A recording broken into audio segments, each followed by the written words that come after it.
Gets me through my morning every day. Ladies and gentlemen, Adelaide's Jody and Hazy on Nova.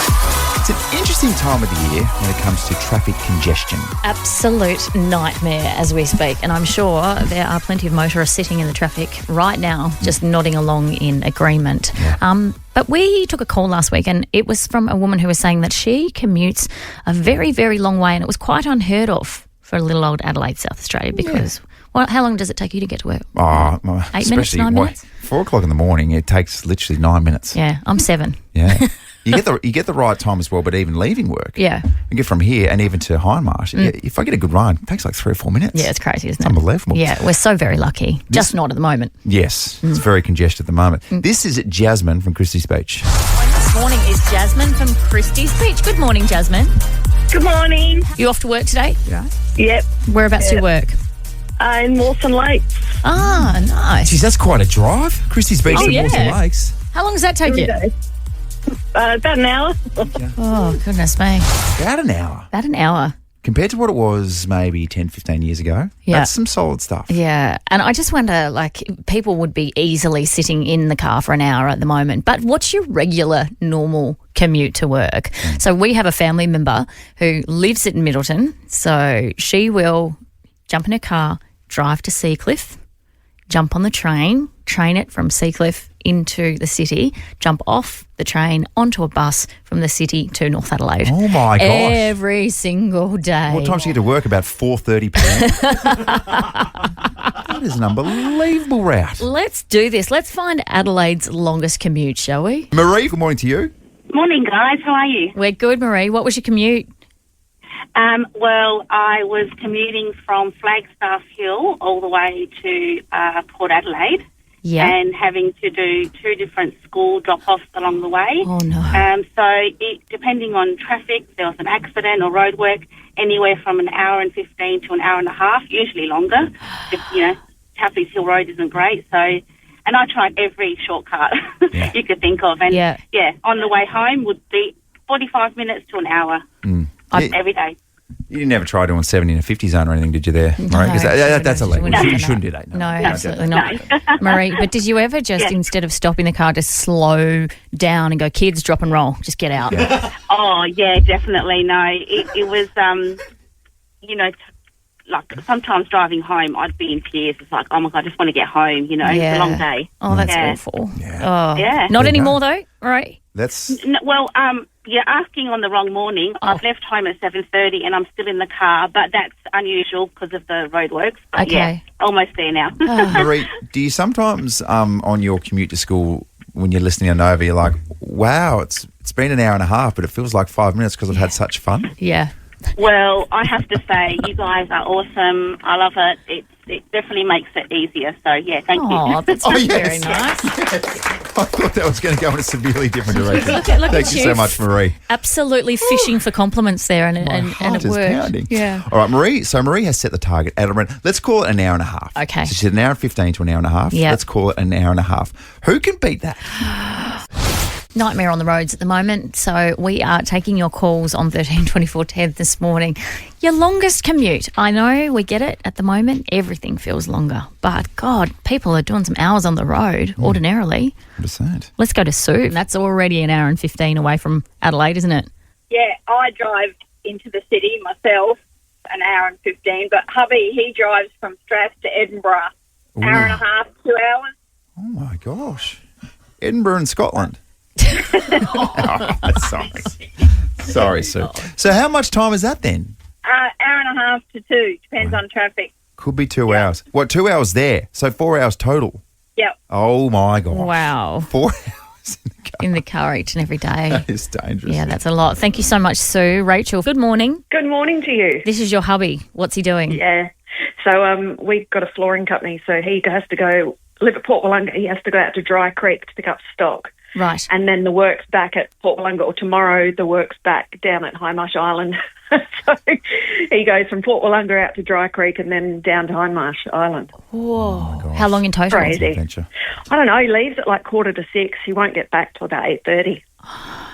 Big days. If it's any consolation, Insane. driving around, that is a beautiful part of the world to be Oh, travelling it is. in. It is. Yeah, Stunning. absolutely it is.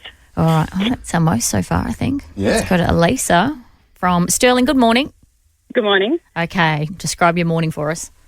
Mine's a little bit different. I actually live right next door to my work, but brilliant. But in the morning, I get in my car with my daughter and I drive her an hour to Salisbury for school and then an hour back, and then I walk across the road to my work. Oh, my gosh. It would sometimes... What about if your daughter's running late or you guys are running late because of your daughter? It would be really hard not to get just a little bit angry at her just for the inconvenience factor. Yeah, I mean, I can kind of start when I need to, so that doesn't matter. But yes, there's been times where it's been, all right, we need to get out the door. And then in the afternoon, I walk back to my car across from my work, and then I get back in, drive down, and then drive back and pick her up as well. Lisa, my question is, how come if you live in Stirling, your daughter goes to school in Salisbury? Well, we moved to Stirling for my work in April, and she's in year 10, and she has a fantastic friend group and is doing really well, and we just didn't want to disturb that. So, yeah. Okay, that's very Good sweet. mama, Lisa. Well Yeah. Oh, thank you. Yeah, goodness. stuff. Some really, really solid commutes. Remember, Producer Flake, you were telling us that used to be, that was Adelaide's reputation. 20 minutes anywhere. Yeah. And you'll find yourself from one side to the other. That is complete baloney now. Well, every time someone comes to Adelaide and they're like, oh, I really love this place, like friends of mine, I'm like, yeah, mate, it's 20-minute city. I don't know why I still say that because it's not. Yes. No. And I reckon there was an eye-opener, even for me the other day. It was like Sunday afternoon and traffic was completely congested in the middle of South Road. Yeah, right. Like, where's everyone going? Mate. Why is it busy? Mate, you could be any time of any day. Traffic will always be congested on South Road. That's a good one, isn't it? Lindt chocolate balls. Oh, yeah. We all love them, and we've all probably at some stage in our life received them as a Christmas gift. Quick question without notice. What flavour, what colour do you like? You can't go past the white balls. The white balls? I like the red balls. What? Red. No, I meant, I meant the colour of the chocolate. Oh, right. Not the wrapper. I thought we were talking rappers. You like the white ones. It is sickly sweet, the white I ones. love white chocolate. Yeah, I just like the stock standard milk chocolate ones, Yeah, which I right. think are the red ones. Okay. But there's also the ones mixed with hazelnut. They're pretty nice as well. Yeah, geez, you feel dudded when you get the dark chocolate. Yeah, no one I likes know. dark chocolate, do they? Don't do that. Is there Don't be anyone? that person that gives on dark chocolate. Yeah, but I feel like if you're a teacher and you've ever taught one day in your life, at Christmas time you will get inundated with Lindt balls because that's the 100%. fancy chocolate. Yes. Back in the day it used to be the Cadbury Roses. Not so much anymore. It's your Lindt ball. Why do we think that teachers love Lindt balls? I don't know. 13, 24, 10. Are you a teacher? Do you hate Lindt balls? A teacher's just been Lindt balled up to your eyeballs and you're like, I've had enough. So some of their words in their slogan is excellence and expertly crafted. Sure. Okay, so keep that in mind. There's a class action lawsuit against Lindt. It was launched following an article by the US Consumer Association reporting that questioned the presence of lead and cadmium in dark chocolate bars from several manufacturers. Wow. What's cadmium? It's like a silvery metal. Okay. It shouldn't be ingested. That shouldn't be in your Lindt balls. So this report found that of the 28 bars tested, 8 had high levels of cadmium, including one from Lindt, and another 10 bars containing lead, including a Lindt bar. So while other bars had high concentrations of heavy metals, the class action plaintiffs argued that they paid premium prices for Lindt because they believed they were purchasing quality, safe, dark chocolate. So the plaintiffs argued that Lindt deceptively marketed their dark chocolate bars as expertly crafted with the finest ingredients and safe as well as delightful when the bars in fact contained significant amounts of lead. I'm thinking of the ads now, and it's always just that one guy with the big white hat, making all the chocolate, Yes. stirring He's the big an thing of expert. chocolate, and he hand rolls them, every single Lindt ball. He Yeah. does it by hand. I know. What a Convinced. job he does.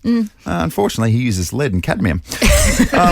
What about this, though? Lindt's lawyers argued that words like excellence and expertly crafted are unactionable, puffery, or an exaggeration that consumers would not take seriously. Puffery is such a good word, isn't it? Isn't it? Look at that man's audacity and his puffery. So the Eastern District of New York District Court dismissed Lindt's motion, saying, well, you're not supposed to take it seriously. We're not actually experts. Yeah. And it's really not that well crafted. It's not really a real white hat. Yeah. It's not a chef's hat. We're just exaggerating. But you know what? I'm pretty comfortable with it. Okay. Because sometimes you just got to sell the sizzle, don't you? Yeah. And maybe you do exaggerate just ever so slightly. Unrelated though, Joe, we've just released our latest promo. Wake up. Early in the morning. Adelaide's Jody and Hazy. Start your day with two radio experts who are always funny and always completely up to date with what you need to know. I did not know that Tate McRae was the Kid Leroy's girlfriend. A duo that has never made a mistake or mispronounced a single word. Dove Mitchum and Impulse are all brands of what? Isn't it Dove? It was Dove. Oh, I say Dove. And is consistently completely aware of what is happening in that morning show. You could score yourself $1,000 just like our boy Danny did this morning.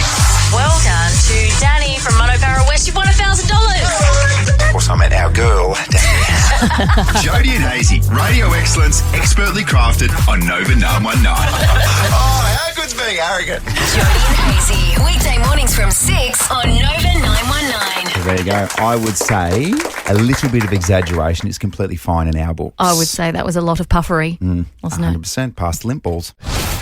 What about that Rosalind Park couple who came home from work to find a koala in their bedroom? Love this story. This is so Australian. It's so quintessentially Aussie, isn't it? So Fran and Bruno came home just after midnight from work and found a koala just sort of ruffling through her bedside table. Can you imagine that? Dead set. He was wearing a balaclava. He had a sack. He was carrying a sack as well. Just looking for grandma's jewellery. So we caught up with Fran and Bruno yesterday and they recounted the moment that they came home and found a furry little koala in their bedroom. I opened the door and I didn't saw my dog. So I thought this was a little bit odd because he always welcomes us when you come home.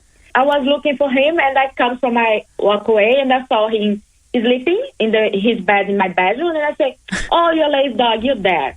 And I come to the kitchen, make some food, and I come back to my bedroom when I saw the koala grabbing my dog's bed. And on that, and I screamed, "Oh my God, Bruno, there is a koala in your bedroom." And he said, "Oh no, you lie. That's not possible."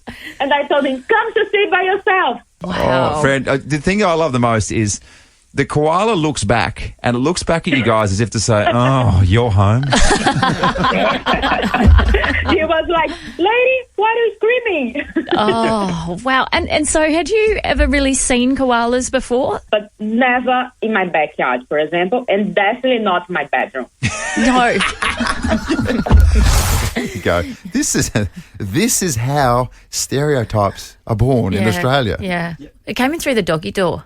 It just That's amazing. found its way in. Oh, my God. We went for a walk at the Cleveland National Park the other day. I dragged my teenager out of the house. I'm like, "You're going for a walk." And it was pretty damn bland until we saw two massive koalas just like cruising around eating eucalyptus in a tree. But they're big units. Oh, they're big boys. And you get them on the wrong day and you just go out to shake your hand, they will potentially take it clean off. They're very...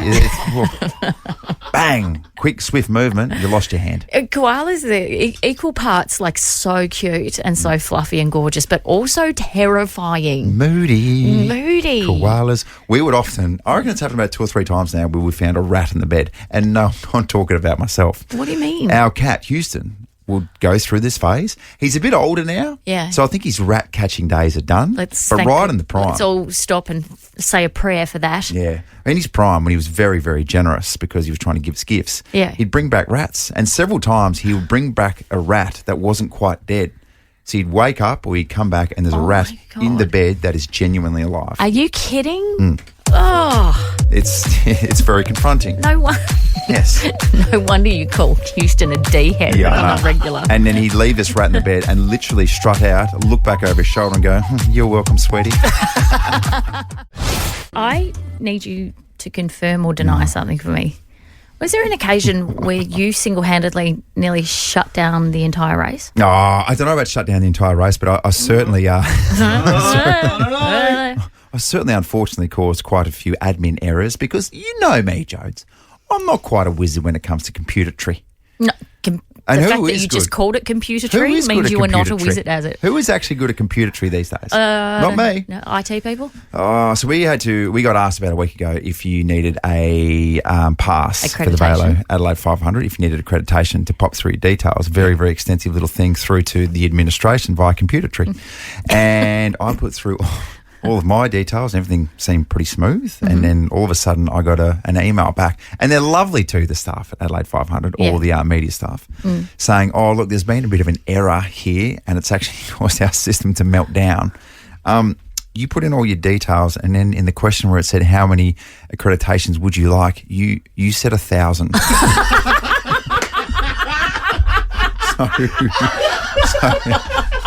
It was a lovely lady by the name of Sammy McLaughlin, and she said, so I'm guessing you don't need 1,000 passes? I got a lot of friends. Yeah. But not that many friends. No. Who wants tickets to the 500? That's outstanding. Get me 1,000 passes, thanks. Yeah. So I said, no, do you know what? I'll just take the one. That's fine. And also, is Sammy aware that you actually never, ever, ever, ever go to anything that you say you're going to go to anyway? So it doesn't matter. You don't even need one. There's 1,000 spare seats.